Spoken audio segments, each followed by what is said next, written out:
I'm Rob Tallini from Road Race Motorsports, and we're here with our Suzuki concept car.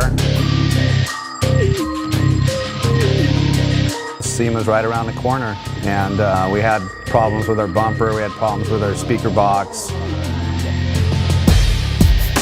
With everything coming late, it's very difficult, and you have a very short period of time to resolve some of these issues. We don't want to have to do anything twice.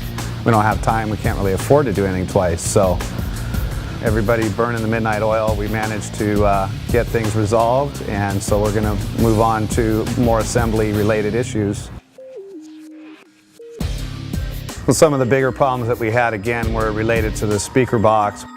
We didn't want any gaps, we didn't want anything like that, and so we really just had to bring it in and out of the car, 10 or 12 times and use fiberglass and Bondo and whatnot to build it out just enough and come up with a way of positioning it to where it goes in the same way every time. And that way, once it's painted, we're less likely to damage it. That was a big process. Again, it's one of those things where you're just hauling this 50-pound piece in and out of the car just all night.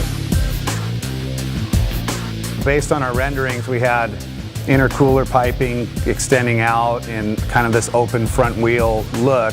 To give it too much of an open look, you have a lot of ugly substructure issues that you can't really hide them, you can't cover them, you can't cut them out because they're part of the subframe and stuff. So we had to reshape the bumper to accommodate that. Once we got to that point, we realized that now to have our piping exposed and protrude from it, it was so close to the edge, we decided to go the other way and hide all the piping. So it came up with a lot cleaner look in the end, and this is one of those practical things that you can have an artist draw forever and they're never going to draw reality for you, because once you start to do it on the car, you realize that you have to change many things. So that was another project we had to deal with, was actually redo our intercooler piping in order to bend them tighter and to miss the bumper returns. So, but again, we did resolve it and it looks fantastic. Over this weekend, we realized that we were really behind on the build. The tolerances are all off, so everything needs to be refitted in such a way, it's almost like being a surgeon now, because everything's painted, you can't scratch it, and yet you're still going to have to manipulate it in such a way as to all fit together like Legos. Except all the Legos have been, sprayed with paint now, so they don't stick together like they were intended. And so I called in a few guys that normally don't even work with us on a regular basis to pitch in.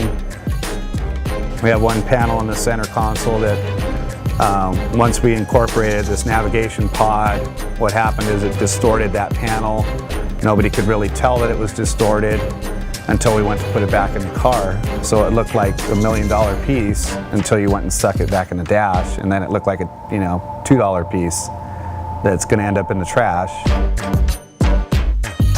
So these are all things, again, you trip across them as you're going through that final build. We have all kinds of contingencies in place to resolve it. It's not going to be a problem. We'll make new stuff that's already being done, and should time out just by the wire.